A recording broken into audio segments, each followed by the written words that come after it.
أرسل رسوله بالهدى ودين الحق ليظهره على الدين كله وكفى بالله شهيدا أشهد أن لا إله إلا الله وحده لا شريك له وأشهد أن محمدا عبده ورسوله اللهم صل وسلم على نبينا محمد وعلى آله وأصحابه ومن تبعهم بإحسان إلى يوم الدين أما بعد.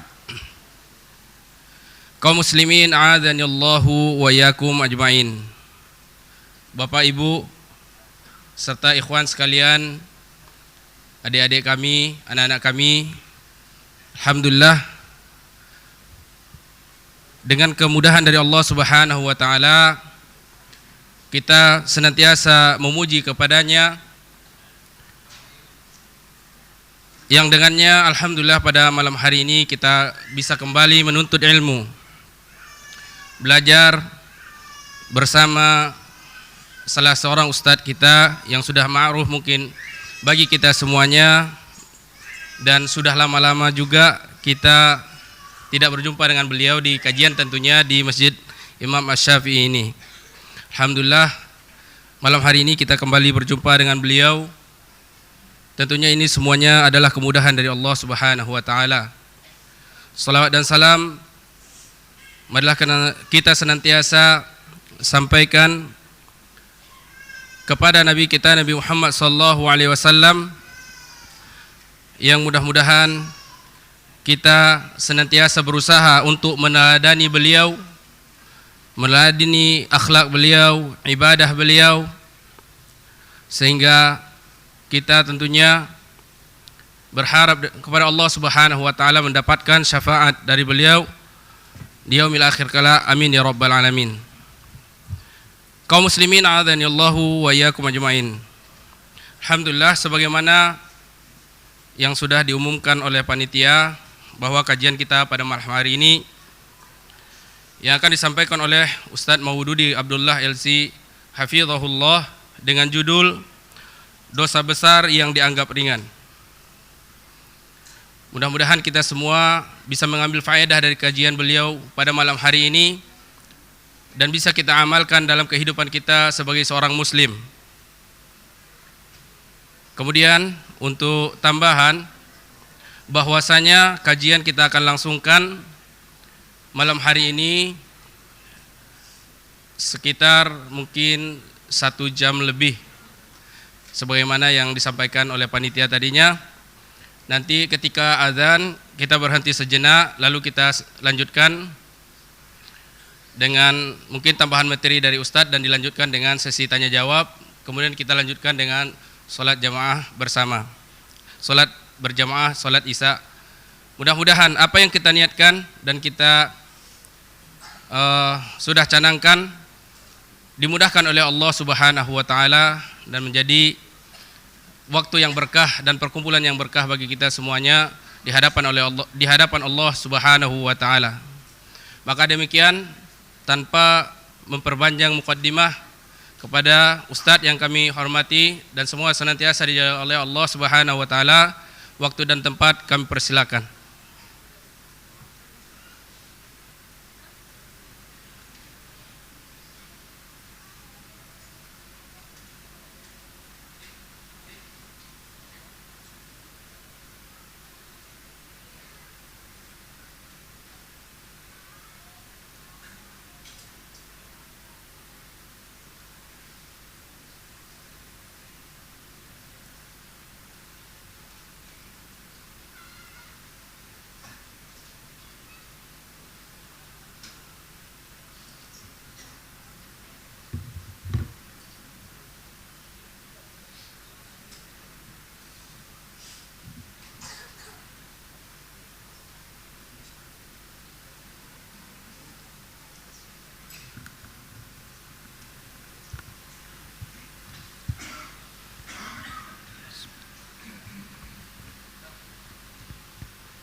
Assalamualaikum warahmatullahi wabarakatuh.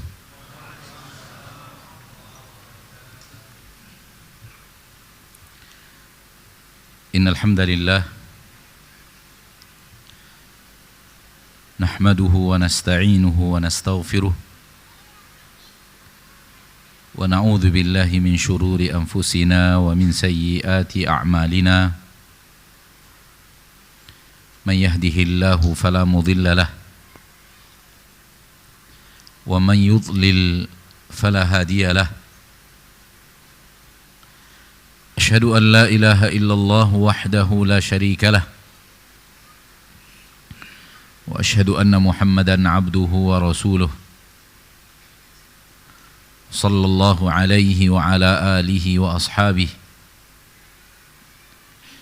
ومن تبعهم بإحسان إلى يوم الدين وسلم تسليما كثيرا يا أيها الذين آمنوا اتقوا الله حق تقاته ولا تموتن إلا وأنتم مسلمون يا أيها الناس اتقوا ربكم الذي خلقكم من نفس واحدة وخلق منها زوجها وبث منهما رجالا كثيرا ونساء واتقوا الله الذي تساءلون به والأرحام إن الله كان عليكم رقيبا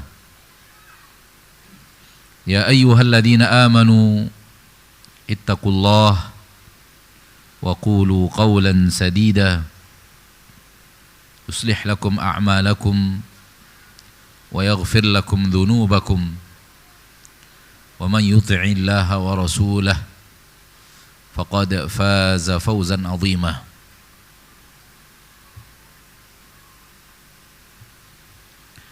أما بعد فإن أصدق الحديث كتاب الله وخير الهدي هدي محمد صلى الله عليه وسلم وشر الأمور محدثاتها فإن كل محدثة بدعة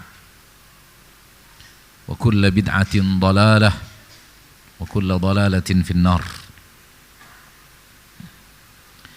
Ma'asyiral muslimin wal muslimat, al-hadirin wal hadirat, al-musyahidin wal musyahidat, para pemirsa dimanapun anda berada, rahimani wa rahimakumullah. Mari kita bersyukur kepada Allah Jalla wa Ala, Rabb yang maha pengasih lagi maha penyayang, yang telah menciptakan kita dan menciptakan seluruh yang kita butuhkan di dalam kehidupan kita. Ketahuilah saudaraku, saudariku muslimin wal muslimat, bahwa Allah telah sempurnakan untuk kita kehidupan dan seluruh kebutuhan kita di dalam hidup.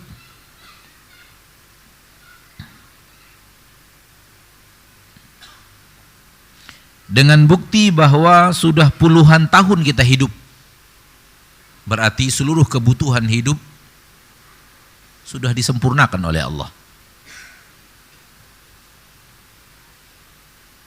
Allah tabaraka wa ta'ala telah memberikan kepada kita kehidupan dan memberikan kepada kita seluruh yang kita butuhkan untuk hidup.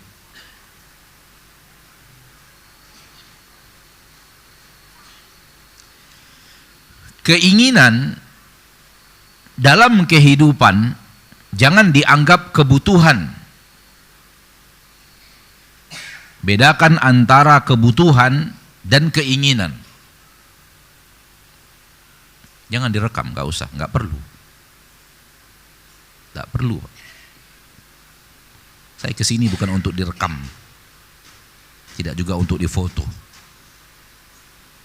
Rekamannya ada, tinggal antum ambil, gak perlu antum yang rekam.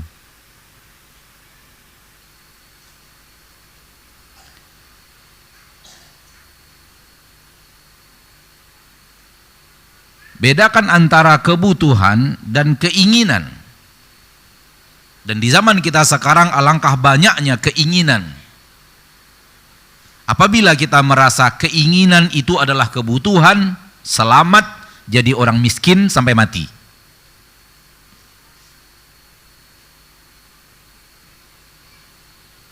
Kalau kita menganggap keinginan kita di dalam hidup adalah kebutuhan hidup, saya hanya ingin mengatakan selamat, Anda miskin sampai mati. Karena keinginan manusia tidak pernah berhenti.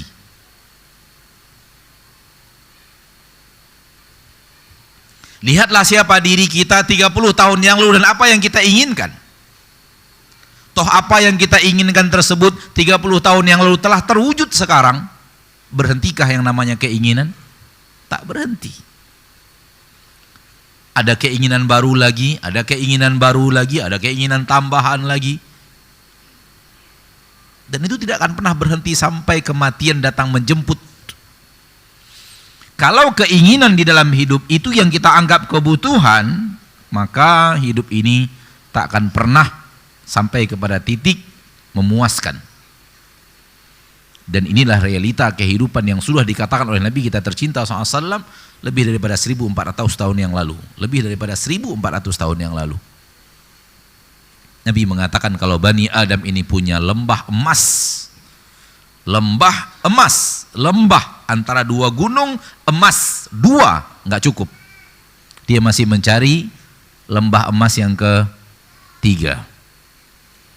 Tak akan berhenti nafsu manusia mencari dan mencari lembah emas kecuali tanah. Disumpal dengan tanah, mati, baru dia berhenti.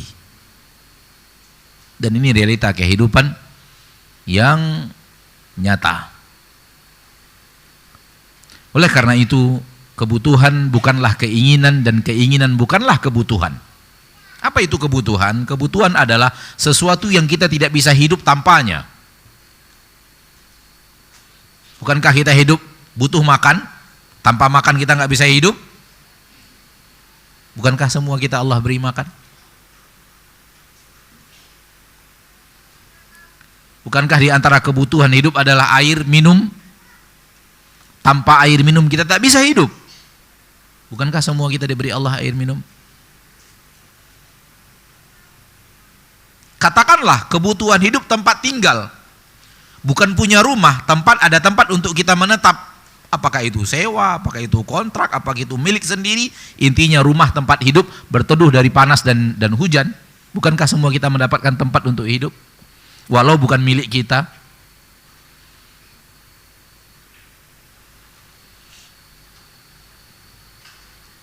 Maka pandai memisahkan antara mana yang kebutuhan hidup dan mana yang keinginan di dalam hidup akan membuat manusia bisa membedakan mana hal yang sangat-sangat penting di dalam hidupnya yang tanpa itu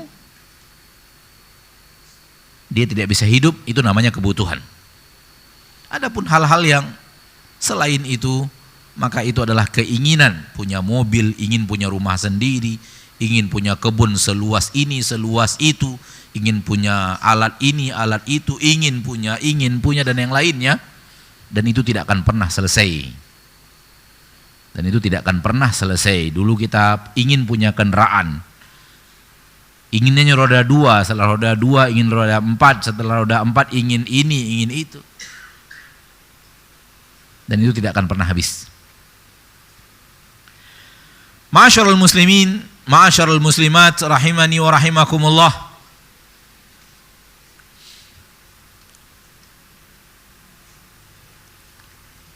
Kesengsaraan hakiki adalah kesengsaraan di akhirat.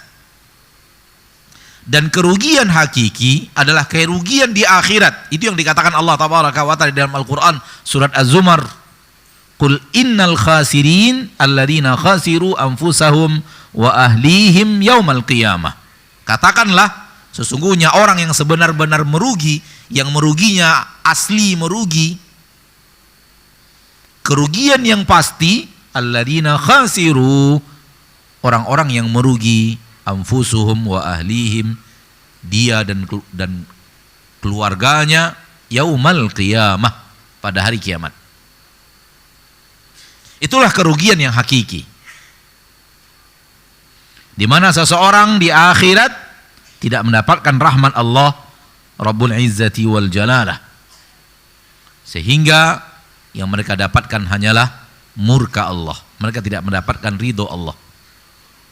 Di dalam Al-Quran surat Al-Hadid, Allah tabaraka wa ta'ala mengatakan di akhirat itu ada azab Allah dan ada ridho Allah.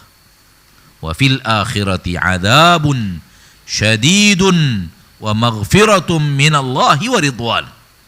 Di akhirat kelak ada azab yang sangat luar biasa pedih, dan itulah dia kerugian.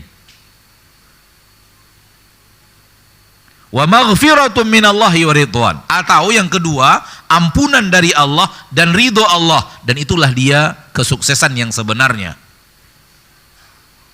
Kesuksesan yang sebenarnya adalah ketika kita mendapatkan ampunan dari Allah tabaraka wa ta'ala atas apa yang kita lakukan daripada aneka ragam kesalahan, dosa dan maksiat yang pernah kita lakukan di permukaan bumi, dan setelah Allah ampuni, Allah pun ridhoi kita.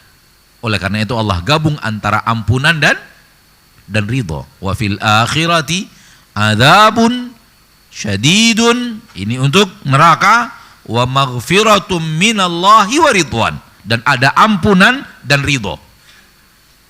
Yang akan diridhoi Allah akan diampuni terlebih dahulu. Tak mendapatkan ampunan, belum dapat ridho Allah tabaraka wa ta'ala. Oleh karena itu, kenapa di dalam banyak ayat termasuk dalam surah Al-Hadid Allah menyuruh kita mencari ampunan Allah dan surga. Sabiqu ila maghfiratin min rabbikum wa jannah.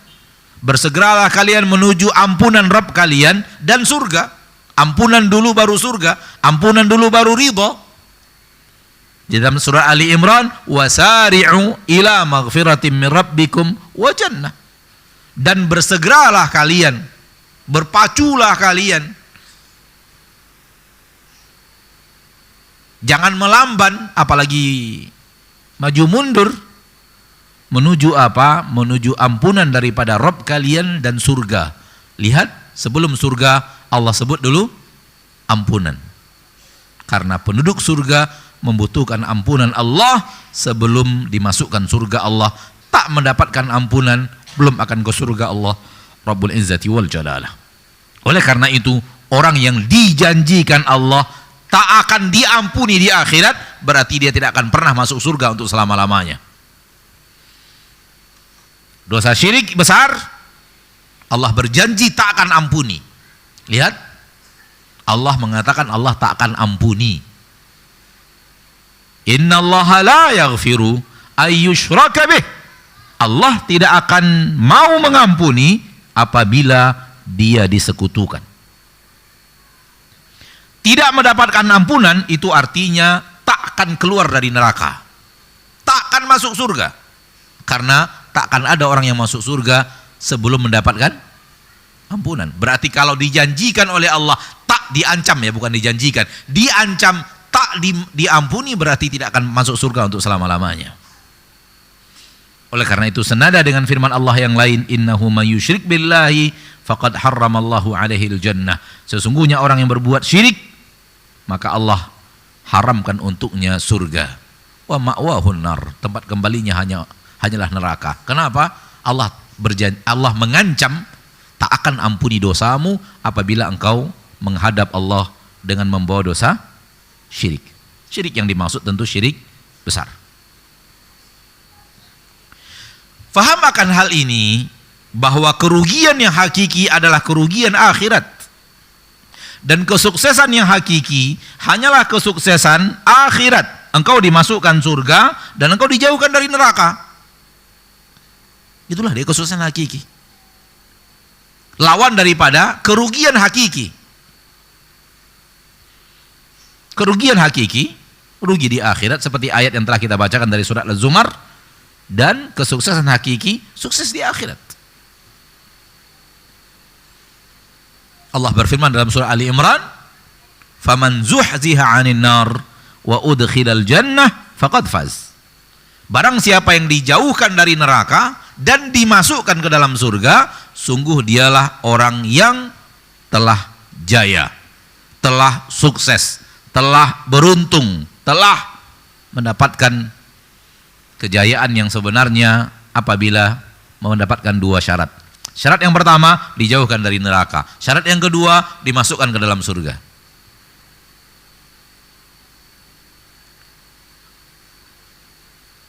Saudaraku, saudariku kaum muslimin dan muslimat, jadikan ini sesuatu di dalam hatimu. Agar mata ini tak tertipu dengan kesuksesan dunia.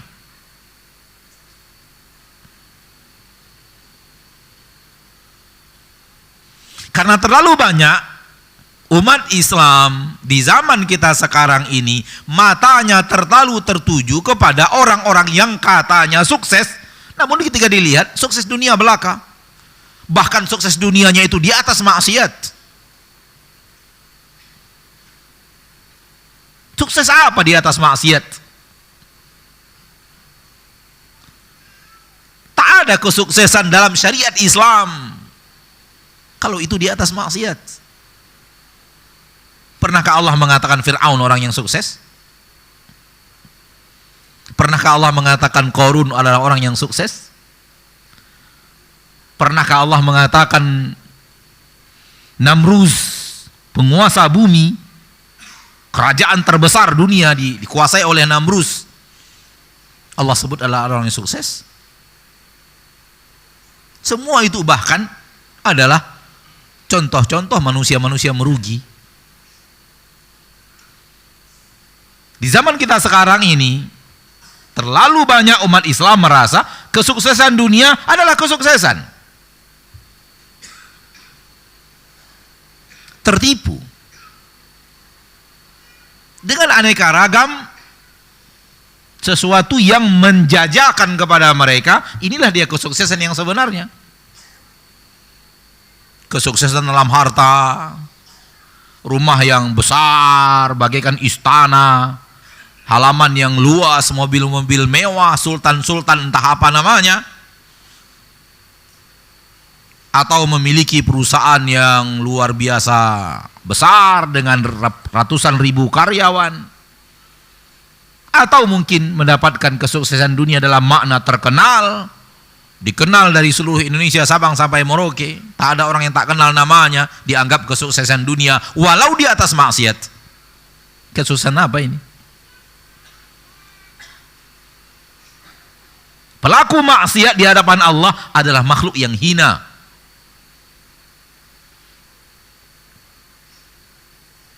Walau dia adalah penguasa dunia seperti Namruz dan Fir'aun, walau dia adalah pemilik harta yang melimpah ruah seperti Haman dan Qarun. Maka tanamkan selalu di dalam hatimu, wahai muslimin, wahai muslimat, bahwa kesuksesan hakiki adalah di akhirat. Dan kerugian hakiki adalah akhirat.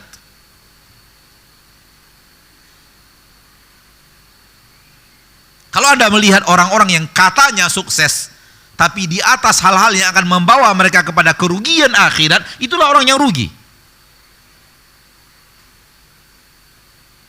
Dan kalau ada orang yang dianggap manusia-manusia yang lemah dan tertinggal dan terkucilkan, terkecilkan, tetapi dia adalah orang yang bertakwa dan adalah tahu takwanya kepada Allah, dialah orang yang sukses dalam agama syariat Islam. Rasulullah suatu hari sedang duduk-duduk bersama para sahabat, lewat seseorang. Lalu Nabi bertanya, bagaimana pendapat kalian tentang orang ini yang baru lewat? Dan dia adalah orang yang dianggap orang kecil. Lalu para sahabat mengatakan bahwa orang ini orang yang tidak dipandang, kalau dia hadir tidak menambah. Kalau seandainya dia tidak ada di majlis, orang tak merasa kehilangan. Dan dia kalau memberikan syafaat, orang tidak dengar syafaatnya. Kalau mungkin dia melamar seseorang, ditolak lamarannya. Kalau dia ngomong, orang nggak dengar. Lalu lewat lagi seseorang setelah itu. Lalu bagaimana dengan orang ini? Terbalik, ini orang yang terpandang. Kalau dia berbicara, orang akan dengar. Kalau dia akan memberikan syafaat, dia akan diterima syafaatnya. Kalau dia melamar, orang akan terima lamarannya. Kata Nabi SAW, yang tadi lebih baik daripada yang ini walau sepenuh bumi. Lihat orang-orang yang tidak dianggap dalam kehidupan, tapi orang yang bertakwa, turun wahyu kepada Nabi SAW dari Allah Tabaraka wa Ta'ala. Beliau adalah orang yang bertakwa, yang dicintai Allah. Satu orang itu saya lebih baik daripada yang ini yang terpandang, namun dapat wahyu Nabi SAW akan siapa dia di sisi Allah. Nabi mengatakan yang tadi lebih baik daripada orang ini walau sepenuh bumi. Taib, ini yang harus subur di dalam hati kita. Ini harus tanaman yang harus tertancap di dalam hati kita dan berbuah kepada hasilnya. Membuahkan hasilnya. Apa itu? Hasilnya adalah di dunia ini. Di dunia ini kita mengejar kesuksesan dan kita lari daripada yang namanya kerugian. Setelah kita tahu yang mana rugi yang sebenarnya, yang mana yang sukses yang sebenarnya, maka hidup kita di dunia ini sebenarnya mengejar kesuksesan itu dan lari daripada kerugian itu.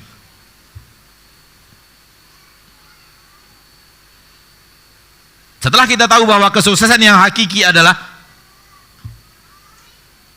terjauhkan dari neraka dan dimasukkan di dalam surga, maka tugas kita hidup di permukaan bumi sebenarnya adalah mengejar itu.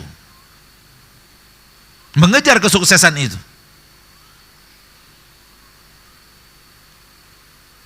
Dan kalau setelah tumbuh di hati kita bahwa hidup ini kerugian yang sebenarnya adalah ketika merugi di akhirat, tidak Allah masukkan ke dalam surga, justru Allah masukkan ke dalam neraka, hidup kita di dunia ini untuk menjauhkan diri kita dari kerugian tersebut. Adapun dunia dan apa yang ada di dalamnya, kehidupan yang sangat sementara, yang hanya sangat secuil, sebentar. Jadikan fokusmu, wahai muslimin, wahai muslimat, saudaraku, saudariku. Nasihat ini termasuk kepada diri saya. Fokuskan diri untuk mengejar kesuksesan hakiki dan menghindar dari kerugian yang hakiki. Dan seluruh kerugian yang hakiki itu adalah maksiat yang mengantarkan kita kepada kerugian akhirat di permukaan bumi. Dan ketaatan demi ketaatan yang Allah Tabaraka wa Ta'ala ajarkan kepada kita dan Rasulullah SAW ajarkan kepada kita, itulah yang akan mengantarkan kita kepada kesuksesan yang sebenarnya. Maka hiduplah untuk sukses akhirat dan menghindar daripada kerugian akhirat. Itulah dia penyesalan orang-orang yang masuk neraka dan minta kepada Allah Tabaraka wa Ta'ala Rabbul Izzati wal Jalalah agar kemudian dikembalikan ke bumi untuk jadi orang saleh.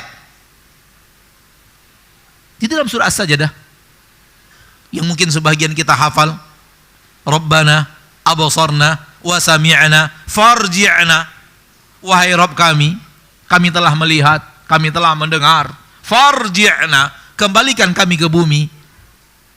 Kembalikan kami ke bumi. Untuk apa? Na'mal salihan. Inna muqinun. Kami ingin beramal saleh. Untuk apa Allah sampaikan kepada kita pernyataan mereka bahwa minta kepada Allah untuk dikembalikan ke bumi agar beramal saleh, untuk mengingatkan kita yang belum sampai ke negeri itu agar jangan seperti dia.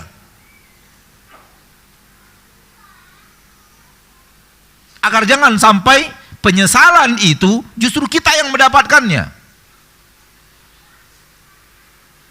Keinginan manusia tadi yang sampai ke akhirat untuk kembali ke dunia, untuk beramal saleh, kita sedang berada di dunia yang dia minta itu. Di dalam ayat yang lain Allah mengatakan, na'mal salihan ghairal ladzi kunna na'mal. Kami akan beramal saleh, amal yang bukan amal yang dulu di dunia kami amalkan, daripada amal-amal yang tidak saleh dan amal maksiat. Dan keinginan mereka minta dikembalikan ke dunia untuk beramal amal saleh yang bukan amal yang tidak saleh dan amal maksiat. Anda, saya dan Anda sekarang sedang berada di cita-cita penduduk neraka itu. negeri yang mereka inginkan, mereka dikembalikan kepadanya untuk beramal saleh, itulah negeri yang sedang kita huni sekarang ini. Oleh karena itu, ana selalu berulang-ulang menyatakan, mengatakan, mensuarakan, mendakwakan kepada kaum muslimin. Carilah surga Allah di sini, di bumi. Larilah dari neraka Allah di sini, di bumi. Karena tak ada kesempatan lagi untuk mencari surga Allah di akhirat. Sebagaimana tak ada kesempatan untuk lari dari neraka Allah di akhirat. Akhirat bukan negeri di mana kita mencari surga dan negeri di mana kita menghindar dari neraka. Tidak, di sini. Di sini. Di hari-hari yang kita lalui di permukaan bumi ini, disinilah kita hari-hari mengejar surga, hari-hari menghindar dari neraka. Mau kapan lagi kita menghindar dari neraka? Mau di mana lagi kita mencari surga? Kalau ingin menghindar dari neraka di akhirat, ingin mencari surga di akhirat, wallahi Fir'aun pun sama. Wallahi Qarun pun sama. Wallahi Namrus pun sama. Mereka ingin lari dari neraka dan ingin mengejar surga di akhirat. Tidak laku. Karena akhirat bukan negeri untuk itu. Negeri untuk mengejar surga, negeri untuk lari dari neraka, bukan akhirat. Kalau di akhirat kita ingin ke surga, di akhirat ingin ke neraka, tidak ada gunanya. Karena bukan negeri ujian lagi. Negeri ujian di bumi ini. Di negeri yang sangat singkat ini, di negeri yang sangat sebentar ini, di negeri yang tidak lama ini. Tanpa mengurangi rasa hormat ya. Bapak-bapak yang sudah mulai ubanan nih. Tanpa mengurangi rasa hormat. Yang sudah mulai, ada yang sudah ubanan? Ada? Banyak ya? Banyak atau tidak? Kira-kira berapa tahun lagi sih hidup? Kira-kira. Kalau sekarang usianya 65 tahun, ya paling-paling 8-7 tahun lagi kan? Nabi mengatakan umur umatku antara 60 dan 70, sedikit yang lewat dari 70. Sedikit yang lewat dari 70. Walaupun kita tahu bahwa kematian tidak memandang usia, apalagi zaman kita sekarang. Namun secara usia yang sudah di atas 60 tahun, itu lebih secara perhitungan lebih dekat kepada kematian dibanding yang muda. Soalnya organ tubuhnya sudah mulai melemah, ginjal sudah mulai melemah, jantung sudah mulai melemah karena perjalanan usia. Sebagaimana yang Allah katakan di dalam Al-Quran, wa man nu'ammirhu nunaqishu fil khalq. Barang siapa yang kami beri umur panjang, kami kurangkan nikmat penciptaan. Mata berkurang, jantung mulai lemah, paru-paru mulai lemah, ginjal mulai lemah, pankreas mulai lemah. Belum lagi sumbatan-sumbatan. Sumbatan ke jantung, sumbatan ke... Maka kesempatan untuk mengejar surga semakin tipis.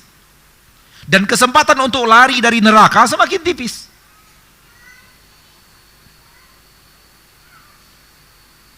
Maka gunalah kesempatan yang ada ini, yang tinggal tak seberapa lagi,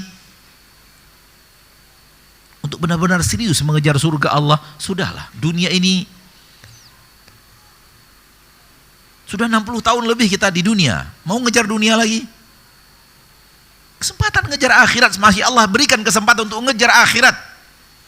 Dan semakin kita rajin mengejar akhirat, seperti apa kita rajinnya mengejar akhirat di saat kita wafat, itulah diri kita yang sebenarnya. Bukan diri kita yang sebelumnya. Walaupun sebelumnya kita pelaku maksiat, tapi al-ibratu bil khawatim. Penglihatan Allah atau penilaian Allah ada pada akhir kehidupan kita. Bagaimana kita rajin di akhir kehidupan dan di saat kita tutup usia, di akhir usia kita di permukaan bumi. Masyaallah muslimin rahimani wa rahimakumullah. Walaupun saya mengatakan tadi kepada usia tua, bukan berarti yang muda tidak. Yang muda juga mari kita rajin, karena kita tidak tahu usia kita berapa. Namun kenapa ana tadi mengatakan yang tua? Ya karena sudah puluhan tahun lebih dunia ini, mau apa lagi? Mau dikejar bagaimana lagi dunia ini? Sudah 60 sekian tahun mengejar dunia, masih ingin mengejar dunia di sisa 5-10 tahun yang tersisa? Kapan lagi akhirat fokus?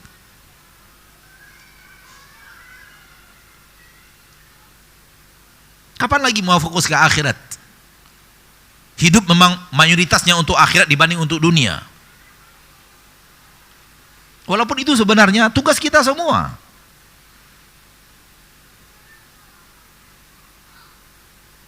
Karena Allah tabaraka wa ta'ala ketika menyuruh kita mengejar, Allah suruh kita mengejar akhirat, bukan mengejar dunia.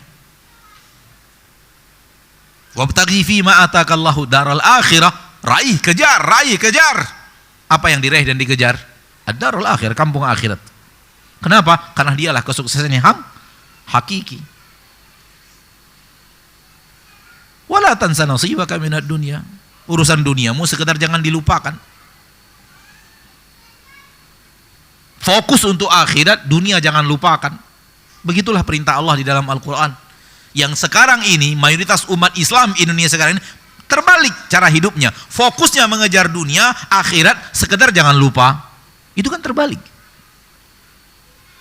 Wallahi, kita melihat apa yang kita saksikan daripada kehidupan kita bersama kaum muslimin. Di depan kita, di belakang kita, di kiri kita, di kanan kita, yang kita hidup bersamanya, terbalik pola hidupnya. Justru fokusnya mengejar dunia, akhirat sekedar jangan lupa. Itu terbalik dari apa yang Allah katakan kepada kita dalam Al-Quran. Walal akhiratu khairul laka minal ula. Semangat untuk mengejar surga di dunia itu yang zaman sekarang lemah. Dan semangat lari dari neraka di dunia itu yang zaman sekarang itu lemah. Ma'asyarul muslimin, ma'asyarul muslimat. Afwan, sampai kepada orang yang sudah rajin ngaji pun masih lemah.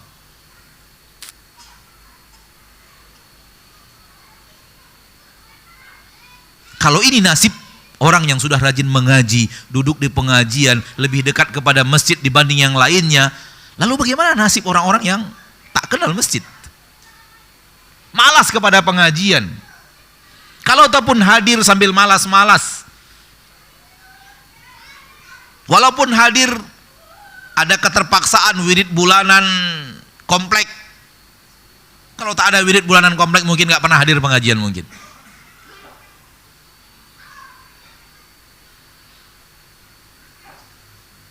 Mana perintah Allah di dalam Al-Quran kita untuk memprioritaskan hidup untuk akhirat dan dunia sekedar jangan lupa di dalam hati dan jiwa kita. Di mana letaknya?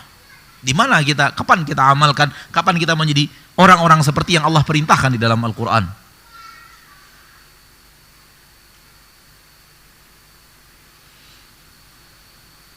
Oleh karena itu, sering kita ingatkan diri kita, dan kita menyampaikan ini, menasihati diri kita sebelum menasihati saudara-saudari kita kaum muslimin dan muslimat. Mari tumbuhkan di dalam hati semangat yang luar biasa mengejar akhirat. Dunia ini sekedar saja. Sekedar apa yang dimudahkan Allah kepada kita, berapa yang Allah mudahkan kepada kita. Wallahi Rasul kita tercinta yang kita katakan suri tauladan, kalau beliau ingin memperkaya dirinya bisa mengalahkan hartanya Utsman, tapi Rasul tidak mau. Kalau beliau ingin memperkaya dirinya atau menyimpan harta, harta Rasul akan menjadi harta yang luar biasa banyaknya. Akan tapi Rasul adalah suri tauladan terbaik, hamba Allah terbaik, yang mempraktekkan Al-Quran dengan paling sempurna, dan tak ada yang sesempurna Rasulullah SAW mempraktekkan ayat-ayat Allah dalam kehidupan sehari-hari. Dan terlihat bagaimana kehidupan beliau yang sangat fokus kepada akhirat, dan dunia beliau sekedarnya saja.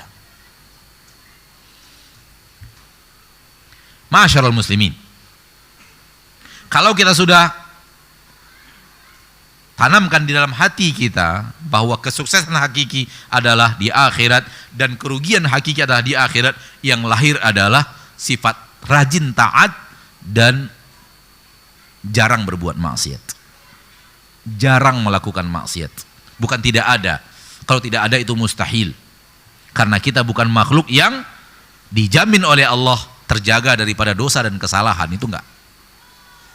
Akan tetapi sifat orang yang bertakwa jatuhnya kepada maksiat sekali-sekali.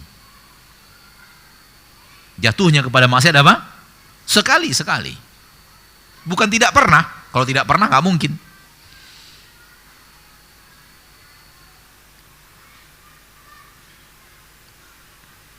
Di sebahagian pertanyaan yang kita dapatkan dari kaum muslimin, Ustadz, kenapa Allah ciptakan neraka?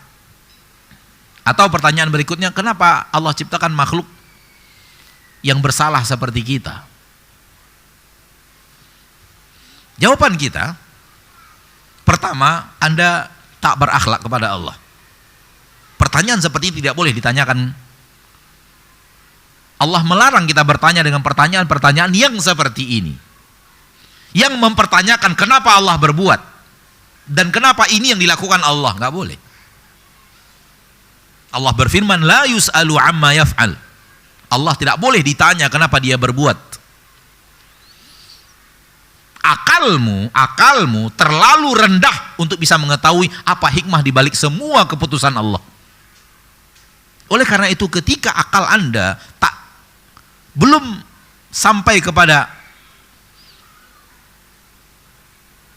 hikmah Allah, jangan mempertanyakan hal yang aneh-aneh. Dan di zaman kita sekarang sudah mulai banyak orang yang mempertanyakan kenapa Allah lakukan, kenapa Allah lakukan begitu. Ini su'ul adab, buruknya adab kita dan buruknya sikap kita kepada Rabb yang menciptakan kita. Allah ketika berbuat alimun hakim, penuh ilmu, penuh hikmah.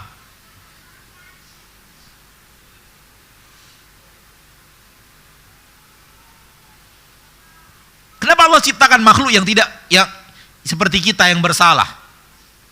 Jadi maunya apa? Maunya hidup manusia ini tak bersalah begitu? Iya, sudah ada malaikat sebelumnya. Ngapain diciptakan lagi manusia? Dan malaikat lebih banyak daripada manusia. Wala ya'lamu junuda rabbika illahu. Dan tidak ada yang tahu berapa jumlah malaikat ciptaan Allah kecuali hanya Dia. Saking banyaknya malaikat itu. Kalau satu siang antum menatap ke langit, menatap ke atas, ke langit, ketahuilah bahwa langit itu penuh dengan malaikat. Itu tidak bisa dilihat dengan mata kepala, tapi dilihat dengan mata iman, mata basirah. Karena Rasulullah SAW bersabda bahwa di langit di atas itu tak ada tempat kosong untuk 4 jari. Antara antum dengan saudara antum di sana berapa jari itu? Coba. Antara antum dengan yang di belakang berapa jari? Coba ukur berapa jari kira-kira. Hah? 10 jari? Masa coba? 10 jari 10 jengkal? Berapa? 10 jari. 10 telapak. 10 telapak kali 10 jari. 100. 100. Antara antum dan yang belakang itu, saf pertama dengan saf yang kedua, 100 jari. Di atas sana, tak ada tempat kosong untuk 4 jari, kata Nabi SAW. Penuh dengan malaikat yang sedang beribadah kepada Allah. Wa ma ya'lamu junuda rabbika illahu. Tak ada yang tahu berapa jumlah malaikat-malaikat dan semua mereka tentara-tentara Allah kecuali Allah tabaraka wa ta'ala saja. Dan semua itu makhluk yang tak pernah berbuat salah. Jadi kalau Anda ingin manusia ini hidup tanpa salah, manusia ini tak akan diciptakan. Karena sudah ada makhluk yang seperti itu.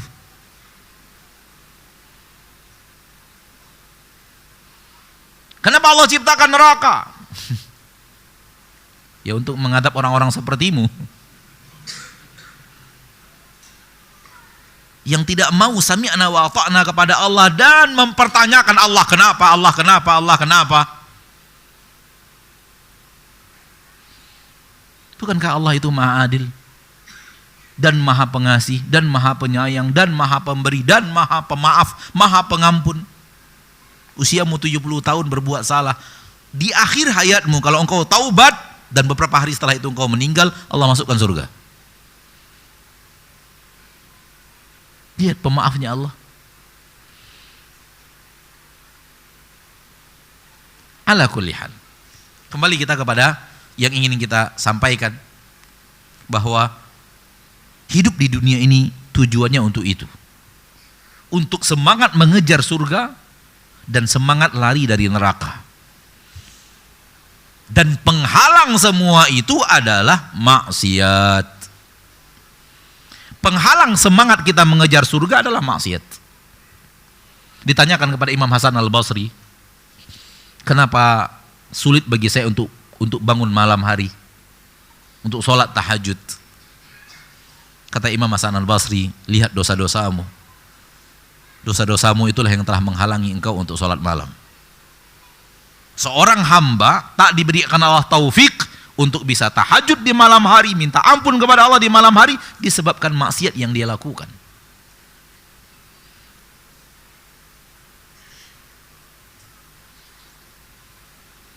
Jadi maksiat penghalang semangat untuk mengejar surga, dan maksiat otomatis pintu yang mempercepat kita untuk masuk ke dalam neraka. Itu azan tadi, waktu azan. Nah, kita dengarkan azan dulu baru kita lanjutkan insyaallah, dan setelahnya kita lanjutkan tanya jawab. Ma'asyiral muslimin wal muslimat rahimani wa rahimakumullah. Kalau kita benar menyadari apa yang tadi disampaikan, maka mari masing-masing kita memperhatikan sejauh mana kita semangat mengejar surga dan sejauh mana kita semangat menghindar dari neraka. Kalau bicara dosa-dosa orang lain, bagaimana mereka menyepelekan dosa-dosa yang mempercepat mereka ke neraka, wal iyadzubillah, rasanya tak ada gunanya. Karena tak ada guna membicarakan orang lain. Toh pada dasarnya agama Allah turunkan untuk kita. Adapun orang lain, dia dan Robnya, urusan dia dan Allah. Dan kita belajar agama bukan untuk ngurus orang lain. Kita belajar agama untuk ngurus diri kita sendiri dan ngurus orang-orang yang Allah akan mintai kepada kita pertanggungjawaban terhadap mereka di akhirat. Itulah dia, ya ayyuhalladzina amanu qu anfusakum wa ahlikum nara. Di akhir-akhir ini semakin marah orang yang membicarakan orang lain. Ngapain?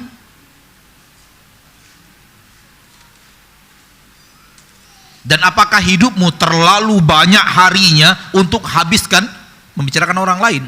Dan apakah usiamu yang sangat singkat itu cukup waktunya untuk membicarakan orang lain yang jumlahnya ratusan juta di negeri yang kita cintai ini?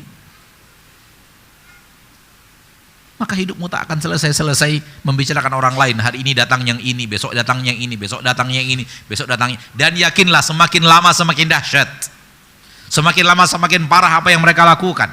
Karena itu dikatakan Nabi kita tercinta SAW dalam hadis yang sahih, la ya'ti zamanun illa walladhi ba'dahu syarrun minhu. Tak akan datang suatu zaman, suatu generasi, melainkan yang setelahnya lebih parah.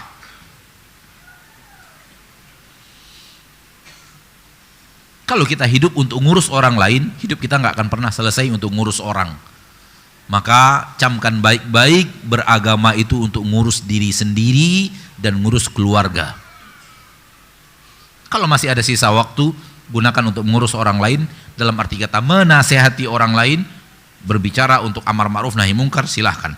Tapi fokuskan ngurus diri sendiri, dan yang saya maksud tadi membicarakan kesalahan orang, orang ini melakukan ini, orang melakukan itu, orang melakukan ini, orang mengucapkan ini, orang mengatakan itu. Jangan sibukkan diri untuk itu. Nggak akan selesai-selesai. Hari ini si A, hari ini si B, hari ini si C, hari ini terus tak akan berhenti. Dan seperti yang anak katakan tadi, makin lama makin parah. Makin lama makin dahsyat.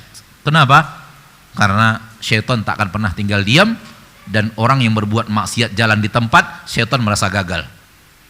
Orang itu maksiatnya harus bertambah. Dan itu yang akan terjadi. Oleh karena itu jangan sibukkan dengan dosa orang lain. Apa yang hendak dikata di sebuah negeri yang syirik dirawat?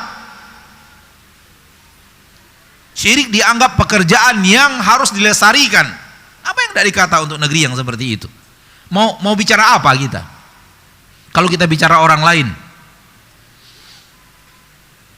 syirik dianggap budaya lokal yang harus dilestarikan. Syirik dianggap budaya lokal untuk menarik wisatawan. Mau Mau bicara apa kita? Syirik itu topnya maksiat. Dan tak akan manusia sampai kepada topnya maksiat kalau tangga sebelumnya tidak mereka lewati.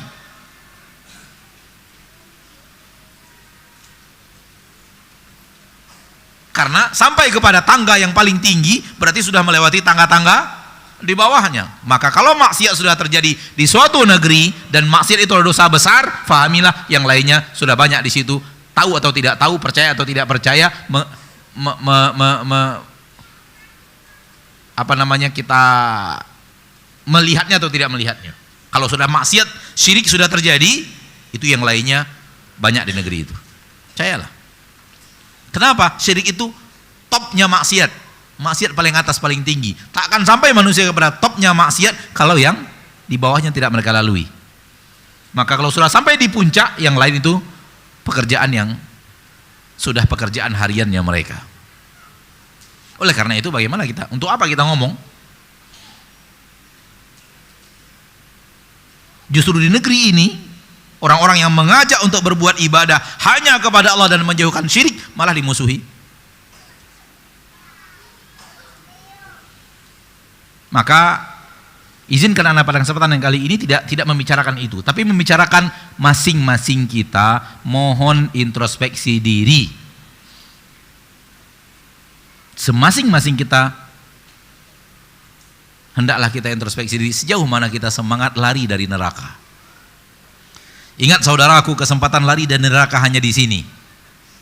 Hanya di permukaan bumi, di hari-hari yang kita lalui. Nggak ada kesempatan lagi. Apabila sudah tiba waktu berpisah dari dunia, maka kesempatan itu tidak ada. Dan kita tidak tahu kapan. Mungkin bulan depan, mungkin tahun depan, mungkin minggu depan. Allahu a'lam, kita tidak tahu. Dan yang pasti, bertambah satu hari kita dekat dengan kematian. Itu sudah pasti. Bertambah satu hari kita dekat dengan akhirat.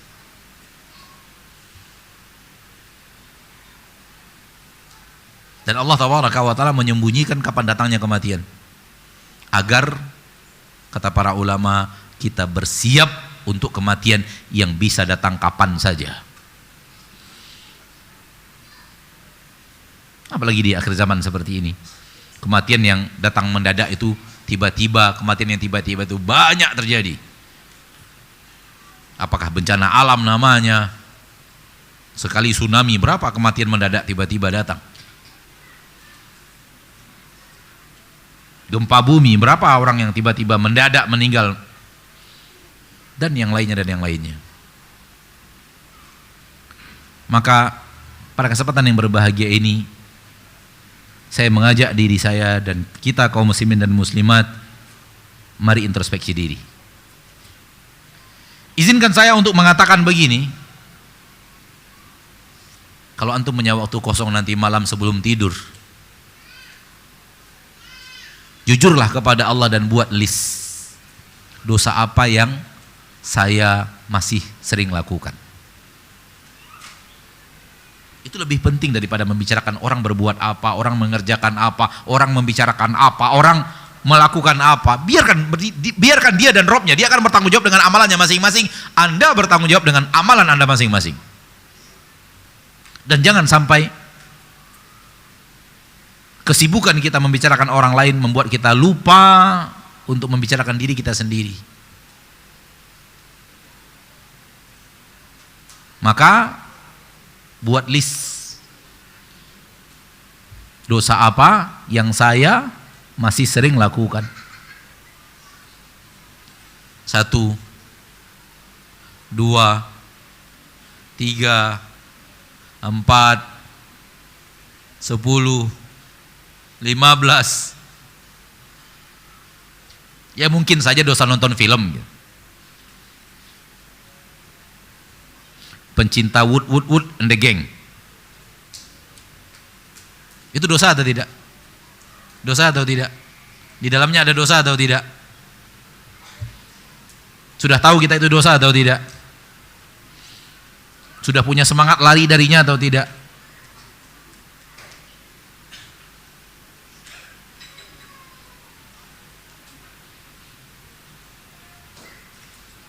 Setelah kita membuat list dosa-dosa apa yang saya masih sering lakukan, pertanyaan berikutnya, kapan saya berhenti?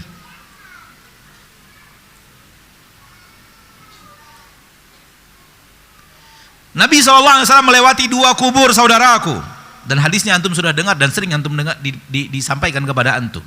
Rasulullah SAW mengatakan, inna hadani la yu'adzabani, ini 2 orang ini sedang diazab. Wa ma yu'adzabani fi kabir, dia diazab di dalam kubur bukan karena dosa-dosa besar. Hati-hati loh. Seluruh dosa, walaupun bukan dosa besar, dengannya wafat berpotensi adab kubur. Ini pernyataan para ahli ilmu. Melalui hadis ini, seluruh dosa, walau bukan dosa besar, walau hanya dosa tidak besar, Nabi mengatakan dosa bukan dosa besar, namun dia wafat di atas dosa itu, berpotensi untuk mendatangkan adab kubur. Hati-hati. Hadis ini ancaman berat untuk kita yang menyepelekan dosa. Wah, dosa kecil mah nggak apa-apalah. Dosa kecil bisa. Dosa kecil itu besar saudaraku. Cuman ketika dibandingkan dengan dosa besar, dia jadi kecil. Sebenarnya dia besar. Betul ada dosa besar, dosa kecil. Tapi permasalahan yang salah adalah antum memperkecilnya. Antum meremehkannya, itu beda loh. Beda dengan dosa kecil dengan meremehkan dosa. Dosa kecil ya, apabila dibandingkan dosa besar dia kecil. Syirik ada syirik kecil, syirik besar. Dua-duanya syirik yang besar. Sehingga para sahabat Nabi SAW tidak pernah membedakan dosa besar dan dosa kecil. Yang mereka tahu dosa dan tidak dosa. Di zaman kita sekarang mulai cari-cari, ini dosa, oh iya dosa besar apa kecil Ustaz? Kalau kecil kenapa? Ya kalau kecil kan kecil.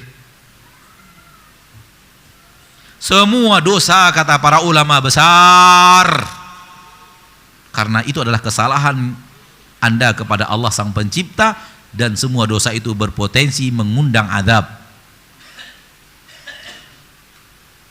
Apalagi dosa kecil yang diremehkan, setelah itu lahir hal yang lebih dahsyat daripada itu, yaitu al-israr, berkelanjutan, continue, tak pernah berhenti. Hari ini kerjakan, besok kerjakan, besok kerjakan lagi, besok kerjakan lagi. Ini sifat meremehkan dosa, menyepelekan dosa. Para ulama mengatakan la saghirata ma'al israr. Tak ada yang namanya dosa kecil kalau dilakukan terus-menerus.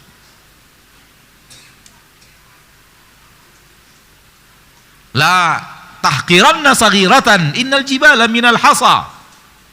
Jangan engkau mengira hal yang remeh dosa kecil, ketahuilah bahwa gunung yang tinggi kumpulan bebatuan. Gunung yang tinggi kumpulan bebatuan. Iyalah ketika dia meledak,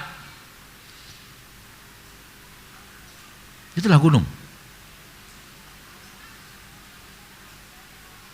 Maka ketika sudah lahir sifat menyepelekan dosa, yang lahir adalah sifat berkelanjutan. Karena merasa ringan, maka mungkin saja pagi ini dikerjakan, siang dikerjakan lagi, sore dikerjakan lagi, malam dikerjakan lagi.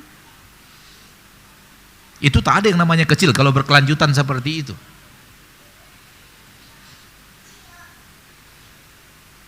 Maka mari kita jujur kepada diri kita sendiri, karena nanti di akhirat kita pasti jujur. Jangan sampai jujur kita ada di akhirat, di dunia kita tidak mau jujur. Jujur kita kepada Allah.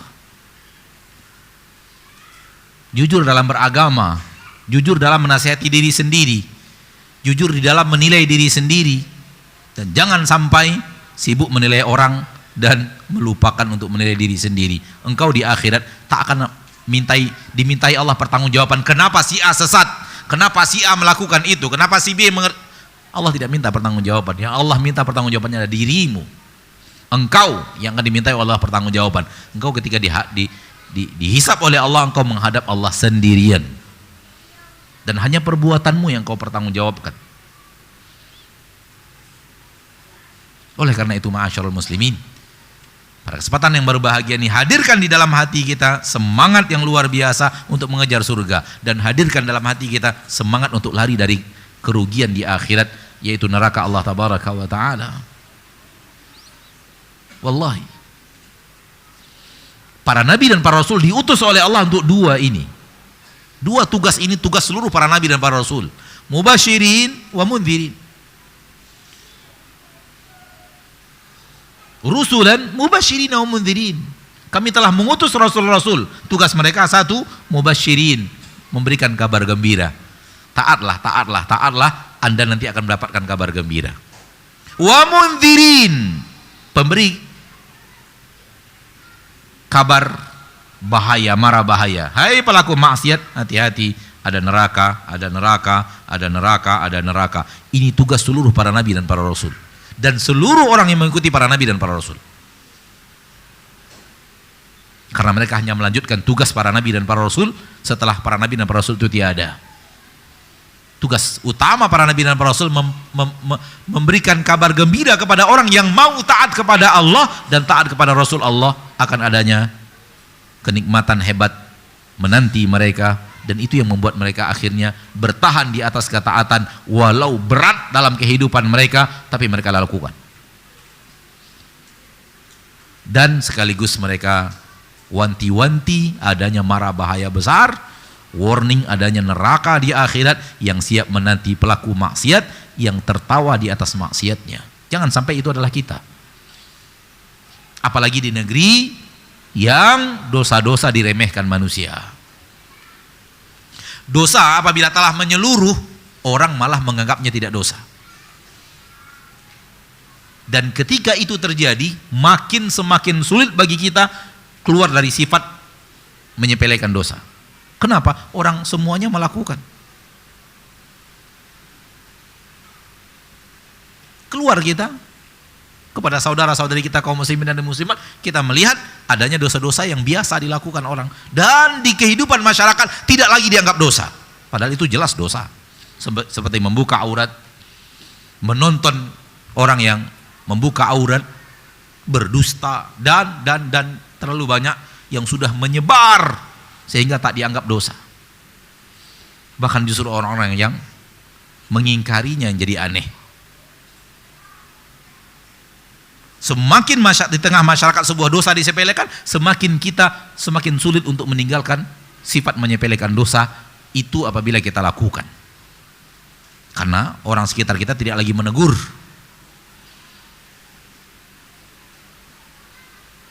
Akan tetapi menyepelekan itu adalah dosa yang itu adalah perbuatan yang sangat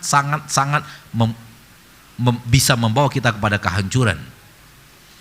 Oleh karena itu, jujurlah seperti yang tadi saya katakan, jujur kepada diri dalam menilai diri, dalam menghisap diri. Umar mengatakan, hasibu anfusakum qabla an tuhasabu, hisap diri kalian sebelum kalian dihisap oleh Allah. Apa dosa-dosa yang kita lakukan? Lalu kapan berhentinya?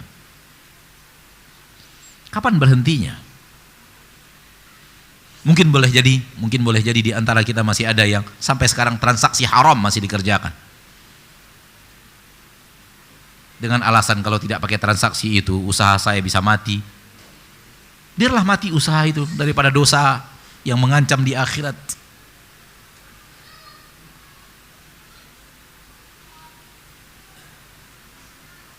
Daripada transaksi riba yang dosanya besar. Dosanya adalah memerangi Allah dan Rasulnya, berperang dengan Allah dan Rasulnya. Siapa yang sanggup? Na'udzubillah tsumma na'udzubillah min dzalik. Atau masih ada dosa-dosa ghibah, dosa lisan. Lisan ini dosa, lisan ini banyak terjadi. Dan orang menganggap remeh. Dan di antara dosa besar lisan yang menganggap remeh adalah menjadikan bahan ketawaan sesuatu yang bahagian daripada syariat. Sesuatu yang bahagian daripada syariat lalu dijadikan bahan ketawaan, bahan lelucon, bahan ngebanyol. Itu dosa besar yang diperintahkan oleh Allah Tabaraka wa Ta'ala kita menghindar dari majlis-majlis yang ada itu di dalamnya. Fala taq'udu ma'hum hatta yakhudu fi haditsin ghairi. Jangan kau duduk bersama mereka sampai mereka menukar pembicaraan kepada pembicaraan yang tidak lagi meremehkan dan menyepelekan ayat-ayat Allah tabaraka wa taala. Dan sering sekali dalam bergurau hal-hal yang berhubungan dengan agama yang harus dihormati, dimuliakan, diagungkan justru jadi bahan untuk ditertawa. Nggak boleh. Tak boleh. Belum lama ini saya mendapat nasihat yang luar biasa dari salah seorang syekh dari Kuwait yang datang ke Pekanbaru belum lama ini, hanya 1 malam saja. Dan ketika dulu belajar kakak kelas, beliau satu level dengan Ustadz Armen, atau di atas Ustadz Armen, satu tahun di atas Ustadz Armen rahimahullah. Ketika masuk kuliah beliau masih kuliah juga, dan beliau lanjut.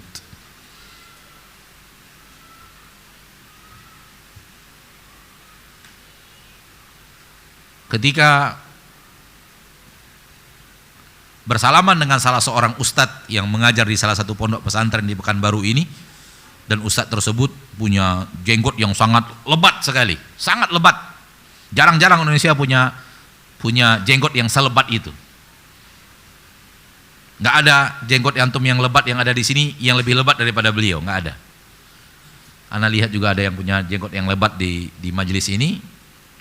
Tak ada yang mengalahkan lebatnya jenggot beliau, ustadz tersebut. Salah satu pengajar di pondok pesantren yang ada di Pekanbaru. Ketika itu sambil bergurau ana mengatakan, ini sepertinya bukan orang Indonesia. Ada sepertinya bukan orang Indonesia, ini saking lebatnya jenggotnya. Yang lebat-lebat seperti itu biasanya Afghanistan, negeri-negeri sana, India, Afghanistan punya jenggot yang lebat-lebat seperti itu. Dan subhanallah ustadz ini punya jenggot yang sangat lebat. Ketika itu beliau menegur saya, menasihati dengan mengatakan, jangan sampai perbuatan kamu ini malah dianggap Allah menuding nasab. At-ta'nu fil ansab. Salah satu yang dilarang oleh Nabi SAW menuding nasab orang.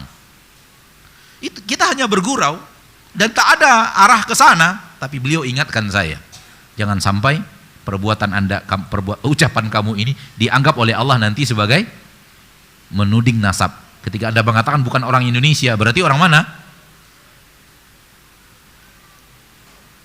Subhanallah. Dan itu menjadi sebuah nasihat yang berharga bagi saya ketika kedatangan beliau yang hanya sebentar. Datang jam 11 lebih kurang, besok paginya pesawat jam 6 harus berangkat kembali ke Jakarta. Tapi salah satu hal yang luar biasa yang beliau berikan nasihat kepada saya ketika bertemu dengan Ustadz. Yang ingin anak katakan adalah, lihat bagaimana orang takutnya berbuat dosa. Sampai kita pun yang masih kelas Ustadz masih dinasihati. Allahu alam, anak tahu anak kelas Ustadz apa enggak. Pokoknya gitu deh. Menurut antum anak Ustadz, walaupun anak tidak pernah mengatakan anak Ustadz. Tak ada, kita bergurau biasa, tak ada maksud sampai kepada hal yang berhubungan dengan syariat. Namun lihat kejelian manusia yang memang punya kejelian lari dari neraka. Punya kejelian takut melakukan apa? Maksiat insyaallah taala. Nasibu kadzalik wallahu hasibuh. Ketika ana mengatakan bahwa hal yang menurut kita tak ada menyentuh syariat, akan tapi kejelian beliau menasihati ana sambil mengatakan, hati-hati jangan sampai perbuatan Anda ini, kamu ini dianggap oleh Allah ta'nu fil ansab, menuding nasab orang, padahal nggak ada hubungannya sama nasab. Dan kejelian ini biasanya hanya didapatkan oleh orang-orang yang memang mengurus dirinya dan mengurus amalnya dan peduli dengan amalnya, takut mana amal yang akan menyeret mereka ke neraka Allah tabaraka wa taala rabbul izzati wal jalalah. Jazahullahu khairan atas nasihatnya, dan semenjak itu ana tidak pernah lagi berani insyaallah untuk selanjutnya kalau melihat orang Indonesia jenggotnya lebat yang untuk berani mengatakan hal yang seperti itu. Kalau hal yang seperti dia takut, lalu bagaimana takutnya dia dengan dosa-dosa besar lainnya? Nah, mungkin ini yang bisa Anda sampaikan secara materi pada kesempatan yang berbahagia ini, dan waktu yang tersisa kita gunakan untuk menjawab beberapa pertanyaan sebelum kita melaksanakan sholat isya berjamaah. Wa sallallahu wasallam wa baraka wa an'am ala abdihi wa rasulihi Muhammad.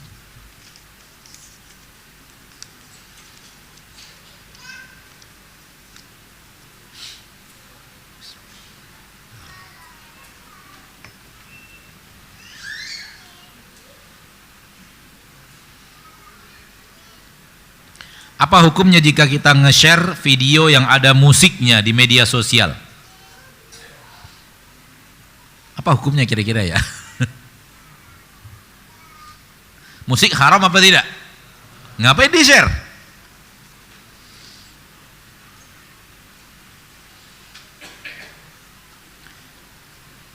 Tidak akan ada orang yang nge-share kecuali dia terbiasa dengan musiknya sehingga dianggap biasa. Atau dia tidak merasa bahwa musik itu adalah suatu hal yang diharamkan Allah. Sebagaimana banyak orang-orang yang zaman sekarang yang tidak menganggap musik adalah hal yang diharamkan Allah. Bahkan orang-orang yang mengharamkan musik dianggap punya aliran sesat dan semacamnya di negeri kita ini. Ini yang saya katakan tadi, jangan remehkan dosa. Sekiranya antum pertama kali yang nge-share musik itu, bagaimana kalau orang lain nge-share lagi, orang lain nge-share lagi, orang lain nge-share lagi, dan ternyata ada 20 juta yang nge-share, antum bahagia, oh 20 juta. 20 juta juga loh maksiatnya. Wa badalahum minallahi ma lam yakunu yahtasibun. Di akhirat akan tampak kepada mereka dari Allah sesuatu yang mereka tak sangka-sangka itu terjadi di permukaan bumi. Dosa manusia yang diperlihatkan oleh Allah di akhirat, dosa yang sampai kepada titik dia nggak nyangka itulah dosanya, nggak nyangka dia. Tapi Allah maha menghitung. Innallaha sari'ul hisab. Oleh karena itu, para ulama selalu mengingatkan kita, beda dosa diri kita sendiri dengan dosa ngajak orang lain berbuat dosa. Kalau dosa diri kita sendiri bukan dosa yang mengalir ke orang lain, itu urusan kita dengan Rabb kita. Tapi kalau sudah mengalir ke orang lain mengalirkan ke orang lain, orang mengalirkan, ini bisa panjang urusannya. Bisa panjang urusannya. Nabi mengatakan, man sanna fil islami sunnatan sayyi'atan, barang siapa yang membuat di dalam agama Islam sunnah yang buruk, termasuk diantaranya yang tadi yang ditanyakan, fa'alaihi wizruha, dia yang mendapatkan dosanya, wa wizru man tabi'ahu, dan dosa orang yang mengikuti dia sampai hari kiamat. Kalau dosa itu bukan dosa yang seperti ini, berhenti pada saat dia berbuat dosa, tak mengalir lagi. Tapi kalau dosa yang mengalir ke orang lain, ini berbahaya. Nah,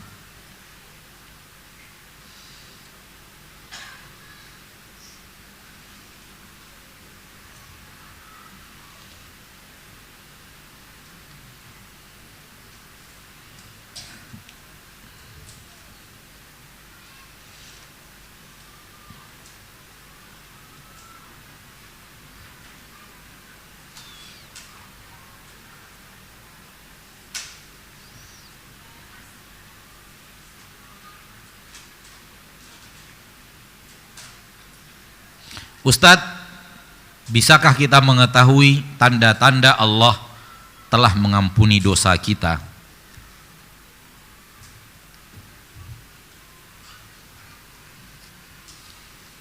Jawabannya bisa di akhirat.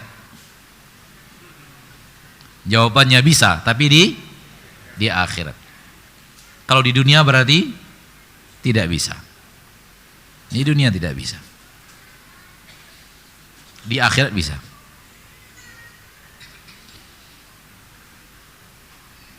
Di dunia yang ada hanya berharap. Berharap, berharap, berharap.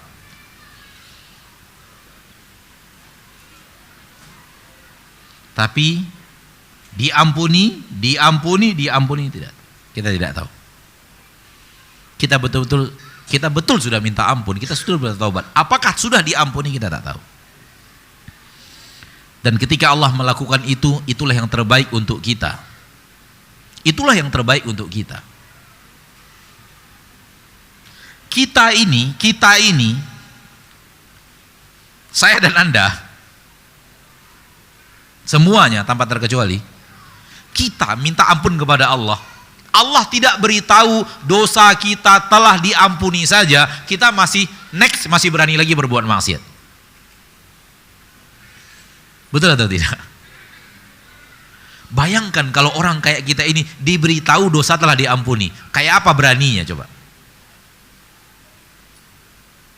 Kayak apa beraninya kita berbuat maksiat? Sedangkan kita tidak tahu dosa kita telah diampuni atau tidak, kita masih berani loh berbuat maksiat. Bayangkan kalau kita diberitahu oleh Allah dosamu diampuni, kayak apa beraninya nambah dosa? Semakin berani tambah dosa, semakin bahaya. Semakin banyak poin-poin azab kalau tidak dimaafkan Allah. Oleh karena itu, tak ada cara di dunia ini untuk tahu dosa kita telah diampuni. Dan ketahuilah, para sahabat yang dosa mereka telah diampuni oleh Allah masih takut berbuat dosa. Dan masih takut ke neraka. Dan masih takut menjadi orang munafik. Padahal sudah dijamin oleh Allah surga, dijamin oleh Rasulullah surga, dan dijamin diampunkan dosanya sebagaimana Ahlul Badar. Ya'malu ma syi'tum faqad ghafartu lakum. Lakukan apa saja yang kalian mau lagi. Terserah kalian, semua dosa kalian telah diampuni oleh Allah. Tapi tidak membuat mereka kemudian rajin dan tidak takut dengan dosa dan kesalahan mereka. Tidak membuat mereka kemudian menyepelekan perbuatan maksiat.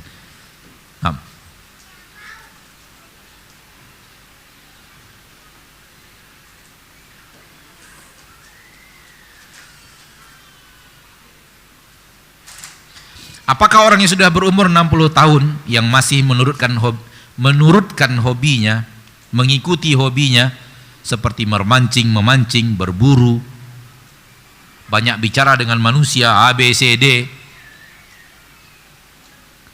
Kan ada hadisnya Ustadz untuk meninggalkan yang tidak bermanfaat untuk akhirat. Nah, itulah dia apa yang Anda sampaikan tadi. Itulah dia apa yang Anda sampaikan tadi. Kalau usia kita sudah di atas 60 tahun harusnya bersiap untuk akhirat. Perbanyak persiapan akhirat. Kalau ataupun pergi mancing sambil zikir. Kalau ataupun pergi mancing sambil zikir. Apakah mancing dengan zikir bertabrakan? Tidak bertabrakan. Tapi jangan mancing aja tanpa zikir. Habis waktu 2 hari 2 malam pegang kail, pegang pancing, pegang ikan. Lakukan zikir sambil memancing. Tidak mesti harus meninggalkan kebiasaan yang dia tidak maksiat, tapi isi dengan ketaatan. Wallahu a'lam. Adapun ngomongin orang, gimana cara zikir? Ngomongin ABC. Sulit untuk berzikir kalau ngomongin orang, tapi perbuatan anggota badan dengan zikir, 2 hal yang bisa disatukan.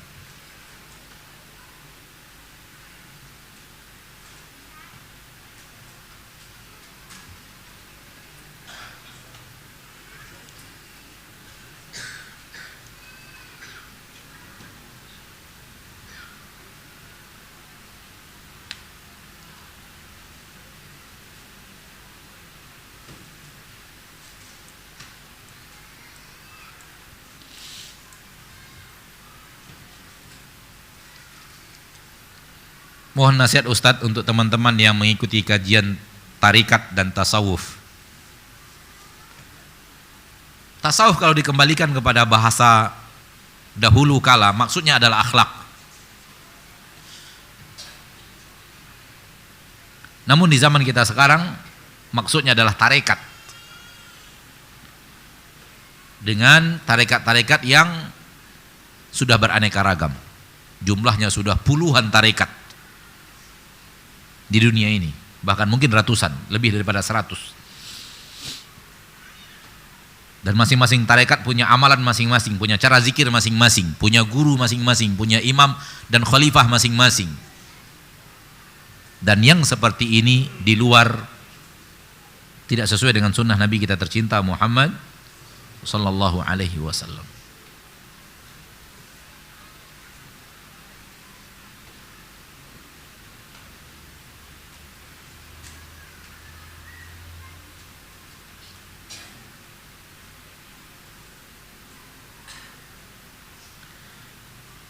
Ibadah apakah yang harus ana lakukan selain ibadah wajib?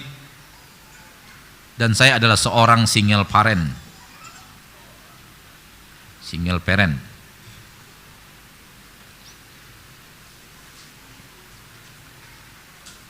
Status Anda yang seperti ini, apa yang menghalangi Anda beribadah? Seolah-olah kalau single parent tertutup ibadahnya, yang bisa hanya ibadah wajib. Terlalu banyak ibadah yang bisa dikerjakan. Anda dari pagi sampai malam ingin ibadah, takkan kosong daripada kesempatan untuk beribadah. Anda yang bingung malah kenapa ditanyakan. Manusia mau jadi pemimpin, jadi rakyat, mau punya suami, tak punya suami, punya istri, nggak punya istri, punya anak, nggak punya, sama aja. Mau orang kota, orang desa, mau laki-laki, mau wanita, kalau dia mau meluangkan waktunya untuk ibadah dan ketaatan, maka alangkah luas ibadah yang bisa dia kerja. Bisa pindah-pindah dari baca Quran ke zikir, dari zikir ke baca buku, dari baca buku dengar tilawah, dari dengar tilawah baca kitab buku-buku para ulama, dari para ulama dengar pengajian, dari dengar pengajian bisa amar ma'ruf nahi mungkar, dari amar ma'ruf nahi mungkar bisa menghafal Al-Qur'an, dari hafal Al-Qur'an bisa murojaah hafalan Al-Qur'an, bisa. Terlalu banyak. Capek di situ pindah lagi ke zikir, capek zikir pindah lagi baca Quran, pindah lagi dengar pengajian. Tak ada hubungannya dengan status sosial, wallahu alam.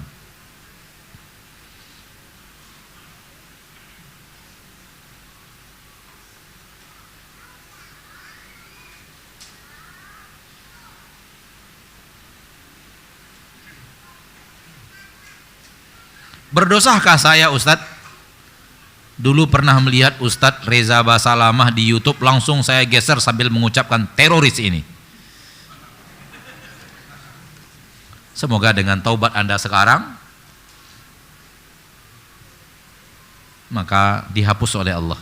Dan tak ada salahnya kalau beliau datang minta maaf, dan tidak ada salahnya cari nomornya dan ucapkan permintaan maaf itu melalui nomor yang antum ketahui. Dan ana yakin beliau sangat mudah untuk memaafkan.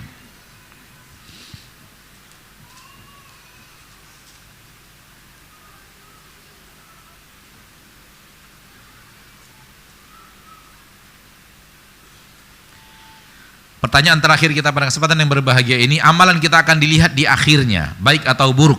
Kalau di akhirnya buruk, kita akan dimasukkan ke dalam neraka. Pertanyaannya, apakah amal-amal kebaikan kita sebelumnya akan terhapus semuanya? Tentu jawabannya tidak, kalau Anda sebagai seorang muslim. Lalu kenapa yang di akhir? Karena yang di akhir itu nilai keputusan final. Dan nilai keputusan final itu adalah hasil kumulatif perbuatan dan perangai. Jangan antum kira yang Allah jadikan yang terakhir dari hidupmu itu sesuatu yang bukan kebiasaan hidupmu. Maka manusia biasanya tutup usianya dengan perangainya di permukaan bumi. Pertanyaan ini seolah-olah apa yang terakhir terjadi pada saat dia berbuat buruk, berarti itulah dia dirinya, dia banyak amal soleh sebelumnya, ini bagaimana amal solehnya? Tak begitu. Kalau engkau rajin beramal soleh sebelumnya, insya Allah wafatmu amal soleh. Kenapa? Karena ini adalah final keputusan. Dan Allah akan mewafatkan seseorang hamba di final keputusan hidupnya. Terlalu banyak berbuat dosa, Allah wafatkan di atas dosa. Terlalu banyak beribadah, Allah wafatkan insya Allah di atas ibadah. Kecuali orang-orang yang membohongi dirimu, terlalu banyak berbuat ibadah menurutmu, padahal di belakang dirimu dia berbuat maksiat, maka Allah wafatkan di atas maksiat. Karena Allah tahu siapa dia ketika engkau tidak lihat. Dan Allah tahu siapa dia ketika dia beramal soleh, ternyata ingin dipuji orang, dipuji murid-muridnya, dipuji orang-orang yang ada di sekitarnya. Bukan ikhlas kepada Allah. Allah tahu, engkau tak tahu isi hati manusia. Maka kalau engkau rajin beribadah, maka insya Allah Allah wafatkan engkau di atas ibadah. Rajin berbuat maksiat, insya Allah Allah wafatkan di atas maksiat. Itu dia final keputusan hidupmu, final perangaimu, final pekerjaan harian. Oleh karena itu penilaiannya di ujung. Oleh karena itu bersemangatlah. Kalau pernah dulu berbuat maksiat, hapus dengan taubat, karena Allah Maha penerima taubat, Maha mengampun dosa-dosa masa lalu, dan mulai dengan rajin di atas ketaatan. Mudah-mudahan dengannya Allah wafatkan kita di atas ketaatan tersebut. Banyak orang mengira begini, nanti rajin ibadahnya kalau sudah tua, muda maksiat dulu. Semua orang tua itu biasanya tinggal mengikuti kebiasaan waktu muda. Illa man rahimallah, yang bisa merubah hidupnya dari kebiasaan lamanya menjadi kebiasaan baru yang dia mulai paksakan di masa usia tuanya. Tapi mayoritas manusia yang hidup di masa tua tinggal melanjutkan kebiasaan di masa muda. Oleh karena itu di atas 40 tahun sulit orang untuk bertaubat apabila sudah terbiasa berbuat maksiat. Wallahu ta'ala. Sampai di sini pertemuan kita pada kesempatan yang berbahagia ini. Semoga Allah Jalla wa'ala menambahkan kepada kita ilmu dan semangat untuk beramal saleh, semangat untuk benar-benar mengejar surga dan benar-benar menghindar dan lari daripada kemaksiatan, dan semangat untuk introspeksi diri, apakah masih ada dosa-dosa maksiat yang saya masih sepelekan dan saya lakukan terus menerus. Hendaklah kita bertanya untuk kemudian kita menanyakan kapan saya akan keluar dari jebakan ini, karena ini berpotensi mendatangkan su'ul khatimah dan berpotensi mendatangkan adab kubur dan adab neraka. Semoga Allah maafkan dosa dan kesalahan kita, semoga Allah terima taubat kita, dan semoga Allah ampunkan dosa kita di akhirat. Subhanakallahumma wa bihamdik, asyhadu an la ilaha illa anta, astaghfiruka wa atubu ilaik. Assalamualaikum warahmatullahi wabarakatuh.